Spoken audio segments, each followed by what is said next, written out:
Welcome to the Deep Dive. We take your sources, dig deep, and pull out the most valuable nuggets of knowledge. That's right. Today, we're doing a deep dive into something we all experience but maybe don't think about deeply enough. It's the science of failing well. Mm-hmm. We're drawing heavily from excerpts of the book, Right Kind of Wrong, and our mission really is to pull out the core ideas from this material so you can think about failure differently. Yeah. And, actually learn from it. Which sounds simple. Exactly. We've all heard learn from failure. It's like baked into our culture. You mess up, you figure out why, you do better next time. Mm-hmm. Easy. Well, that's the fascinating part the sources really get into. The idea is simple, sure, but the practice, turns out it's incredibly hard. Hard. How so? The material argues pretty convincingly that despite knowing we should learn from failure, most of us people, organizations, were actually pretty terrible at it. Terrible at it. That really cuts against the grain. Why? Yes. What's stopping us? A lot of it seems to be deep-seated human stuff. The discomfort, the embarrassment. Failure feels like a threat to our ego, basically. Okay. So it's just easier to deny it happened or minimize it or, blame someone else. Remember being a kid, pointing the finger? Yeah. Yeah. You started it. Right. And that instinct, it doesn't just vanish when we become adults. It just gets maybe a bit more sophisticated. So it's our reaction, our defensiveness. That's the real barrier, not the failure itself. Exactly. And that reaction makes us do things like, avoid situations where we might fail. We stick to our comfort zone. We don't take on those big challenges, those stretch goals. Because the possibility of failing is too uncomfortable. Yeah. And then when failure does happen, those same defenses stop us from really digging in, understanding the root cause, and pulling out the actual lesson. We miss the valuable stuff. And the sources argue that getting past this starts with understanding that failure isn't just failure. There are different kinds. That's a central idea. The book lays out a framework, a typology, to help distinguish different kinds of wrong. It's critical. Why critical? Because it helps you move beyond just feeling bad or blaming to understanding why it happened. Was this something preventable?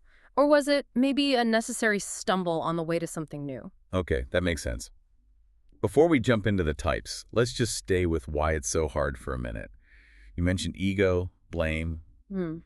What else is going on inside us? Well, there's a physiological thing too, apparently. Yeah. Facing failure, or even just the threat of it, can trigger our amygdala. The lizard brain, fight or flight. Exactly. That ancient system designed for, escaping tigers. In modern life, it gets triggered by things like fear of looking incompetent or losing face, or even small social risks like speaking up in a meeting with a half-formed idea. Wow. So our basic biology can actively work against learning in those moments. It absolutely can. It makes us want to just tune out the negative feedback. The sources mention some studies, really interesting, showing people are often much better at learning from other people's mistakes than their own. Seriously? Why? Because when it's your mistake, the ego shield goes up, the signal gets muffled or distorted or just ignored entirely, and with someone else, you can be more objective. That's kind of depressing. We have a built-in blind spot for our own screw-ups. And that blind spot, it often gets amplified by confirmation bias. Our tendency to look for evidence that confirms what we already think is true. We like being right. We're wired to think we are right. It often takes a pretty big shock to the system to break through that. The source uses the example of Ray Dalio at Bridgewater. The hedge fund guy. Yeah. He made this huge public and very wrong call on the economy back in the 80s. It failed spectacularly. And that pain, that very public failure, forced him to confront the fact that he could be wrong. Really wrong. Yeah. And it led him to completely change how he operated, building systems specifically to challenge his own thinking and biases. So sometimes a really humbling smackdown is what it takes. This all sounds like it leads to the idea of reframing failure, changing how we see it. Precisely. The sources really emphasize this shift. We need to move from seeing mistakes as proof we're inadequate to seeing them as data points, essential data on the path to getting better. Like Carol Dweck's growth mindset idea. Very much aligned with that, yes. If you believe your abilities aren't fixed, that you can improve, then a setback isn't judgment. It's information. It shows you where you need to improve. Okay. So wrestle with our own psychology. That's job one. Job two, the sources say, is understanding the failure itself. Because not all failures are the same. Yeah. What's this framework the book uses? Right, the typology. It breaks failures down into 3 main types. And the distinction often comes down to the context, how much uncertainty is involved, and the complexity. Got it. Where do we start? The first type they call basic failures.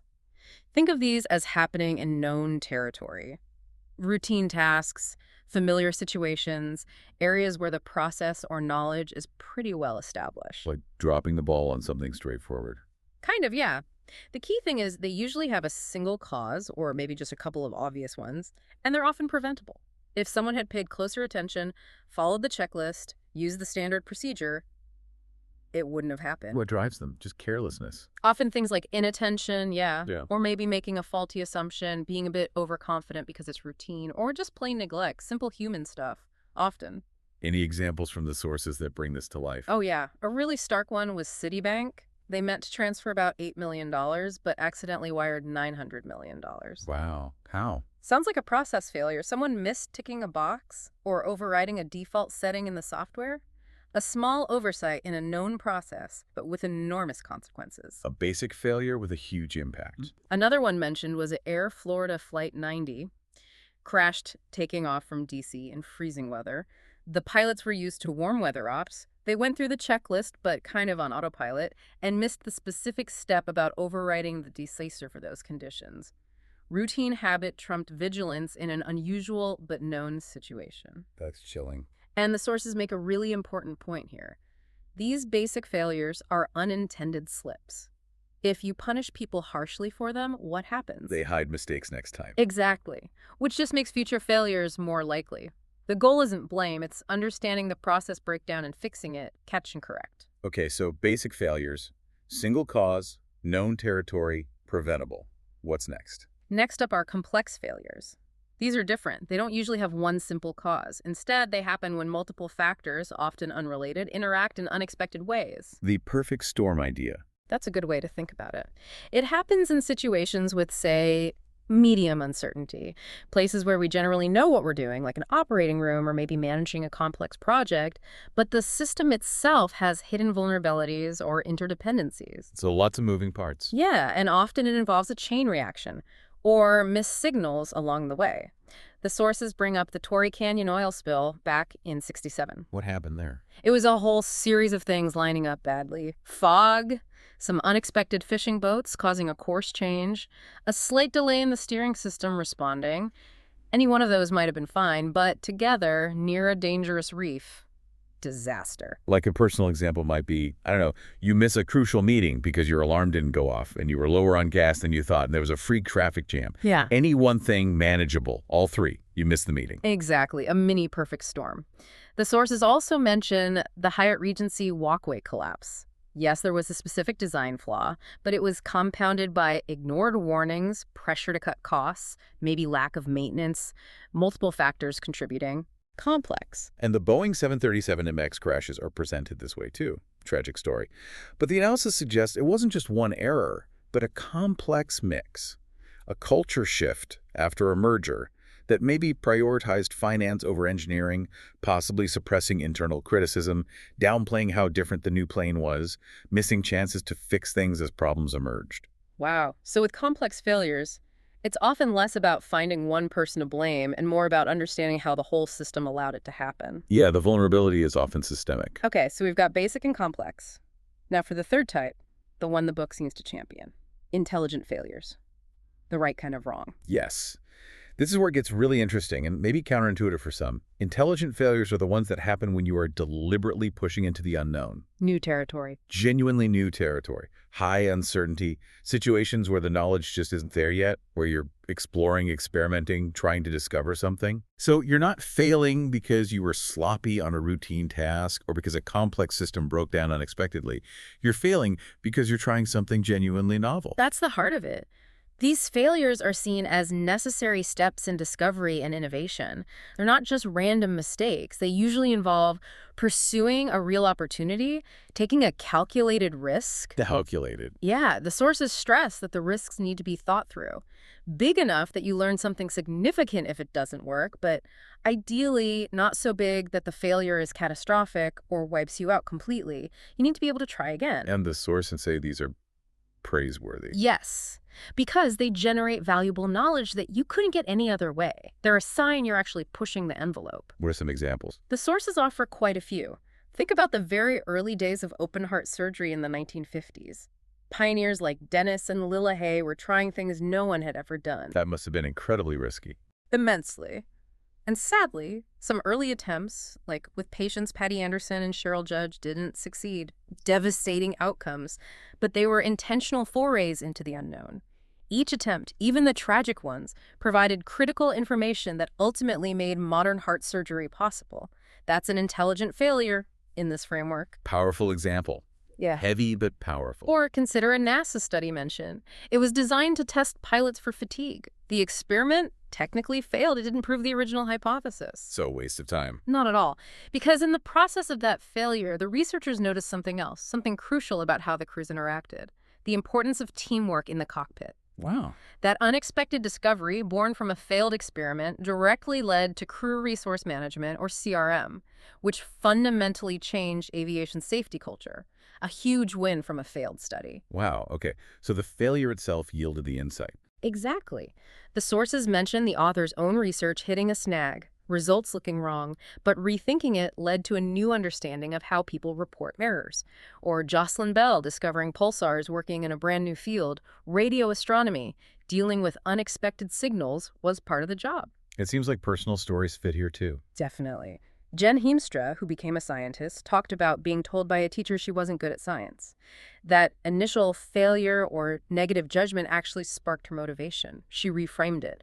James West, who co-invented a key microphone technology, spent his childhood taking things apart. Lots of small failures, surely, driven by curiosity. So tinkering and curiosity fuel this. Absolutely. Renee Redzepi, experimenting constantly at NOMA for new dishes' high failure rate, is expected in that kind of culinary innovation. 3M is a classic example, right? Their whole system, like the 15% time for engineers to work on personal projects, is designed to allow for intelligent failures. The Post-it note story. A failed adhesive. The perfect example. Art Fry and Spencer Silver didn't give up on the failed glue. They found a new use. The system supported that exploration.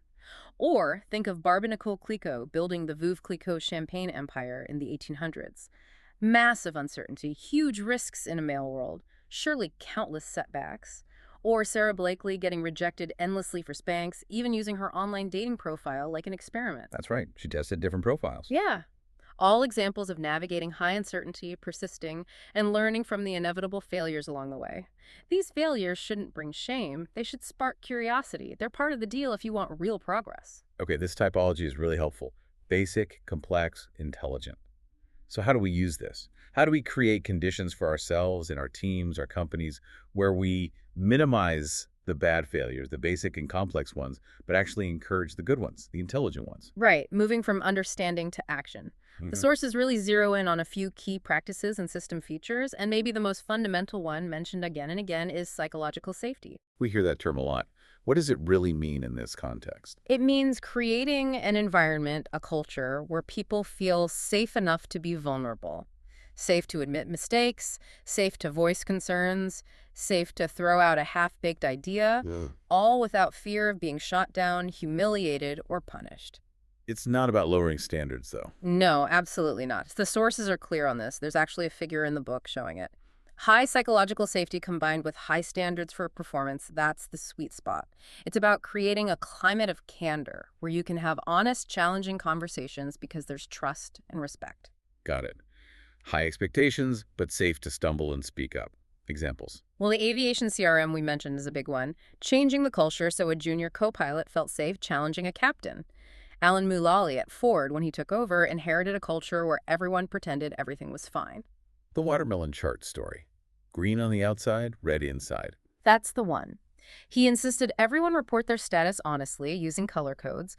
And crucially, he didn't punish the red or yellow statuses. He celebrated them as opportunities to help, famously saying, "Data sets you free." He created safety around bad news. Julie Morath's work, Transforming Safety at Children's Hospital, is another example, framing healthcare as inherently complex and error-prone, using things like the Swiss cheese model to depersonalize errors and encourage reporting. Even things like podcasts where people share their mistakes normalize it. Okay, psychological safety is the foundation. What else? Systems thinking is huge. Really understanding that outcomes, including failures, often emerge from the interaction of many parts in a system, not just one person's action. Looking beyond the individual. Exactly. Charles Perrow's work on normal accidents is mentioned. His idea is that in really complex, tightly interconnected systems, think nuclear power plants, maybe even large parts of finance or healthcare, some level of failure is almost inevitable or normal because you can't predict every possible interaction. That sounds a bit fatalistic. Well, maybe, but the point is you can design the system differently knowing this. You can build in buffos or ways to catch errors early, like the Toyota production system. The and-on cord. Yeah. Any worker can pull it, stop the whole line if they see a problem. It's not framed as stopping work. It's framed as enabling learning, preventing a small issue from becoming a big one down the line. Hospitals using rapid response teams do something similar, amplifying those early, weak signals that a patient might be declining, intervening before a crisis. It's about managing the recovery window. And you can design systems for intelligent failure, too, like 3M's 15% time. Right. Building in slack, permission, and resources for experimentation, knowing most experiments won't pan out, but some might lead to breakthroughs. Another key piece is getting accountability and apology right. How so? It's crucial to distinguish between holding people accountable for performance and results, which is necessary, versus blaming and punishing them for unintended errors or well-intentioned intelligent failures. They aren't the same thing. That sounds tricky to balance. It is, and part of it is learning how to apologize effectively when failures do cause harm. People often resist apologizing because it feels like admitting liability or weakness. Yeah, apologies can feel forced sometimes. True.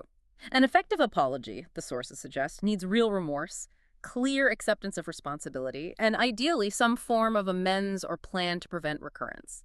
Critically, it should focus on the impact on others, not just your own intentions. Any examples of good or bad apologies? The sources contrast Starbucks' response to that awful incident where 2 black men were arrested. Their CEO apologized quickly, took responsibility, closed stores for training. It was seen as systemic and relatively effective. Compare that to, say, Equifax's response after their massive data breach, slow, defensive, didn't really rebuild trust, or Kathleen Sebelius, the HHS secretary, taking the hit for the flawed healthcare.gov website rollout versus maybe less effective apologies from other CEOs in crises. Transparency and genuine ownership matter. Okay. What else helps us fail well? A couple more things. One is the practice of pausing and assessing context. Basically, interrupting our automatic reactions and consciously thinking, what kind of situation am I in right now? High stakes, low uncertainty, demands vigilance. Low stakes, high uncertainty. Maybe room for experimentation. Knowing when to be careful versus when to explore. Exactly. The source tells a story about Jay Forrester, the systems dynamics pioneer, injuring himself doing a simple task, changing a tire, I think, because he went on to autopilot and didn't pause to assess the specific, slightly risky conditions of that moment. He failed to frame the situation properly. A reminder to stay present. And finally, there's the tricky balance between perseverance and stubbornness. We admire grit, right? People like Sarah Blakely or Barbara Nicole Clico who just kept going. That's essential for intelligent failures, but Sometimes you need to know when to quit. exactly. Failing well also means recognizing when an idea truly isn't working, when you're throwing good money after bad, or when a path is just a dead end. Having the courage to stop, to pivot, or to abandon the effort frees up resources, time, energy, money for the future. Sometimes the smartest failure is the one you cut short. Wow. Okay, so putting it all together, Yeah. mastering this science of failing well isn't just one thing. It's multi-layered. It really is. It's about understanding our own psychology, our biases, our defenses. It's about learning to recognize the type of failure we're dealing with. And it's about actively cultivating psychological safety and designing smarter systems, whether that's in our workplace or even just in how we approach our own lives. It sounds like it requires awareness on multiple levels. That's a great way to put it. Self-awareness, situation awareness, system awareness. It's not always easy. Failure is rarely fun in the moment, but if we want to achieve difficult things, if we want to innovate, if we want to explore, embracing failure, especially that intelligent kind, is just, well, it's part of the journey. The source of discovery, really. Yeah. Yes. Discovery about the world and maybe discovery about ourselves, too. Absolutely. Discoveries about what we're capable of learning and achieving. So, if intelligent failures are indeed necessary for progress, if they signal that we're taking thoughtful risks and stepping into new territory, maybe here's something for you, the listener, to reflect on. What intelligent failure did you last experience? Something where you tried something new, took a calculated risk, and it didn't pan out. And more importantly, what did you really learn from it? Or maybe turn it around. What intelligent failure might you be avoiding right now by playing it safe and staying comfortably within the lines of what you already know?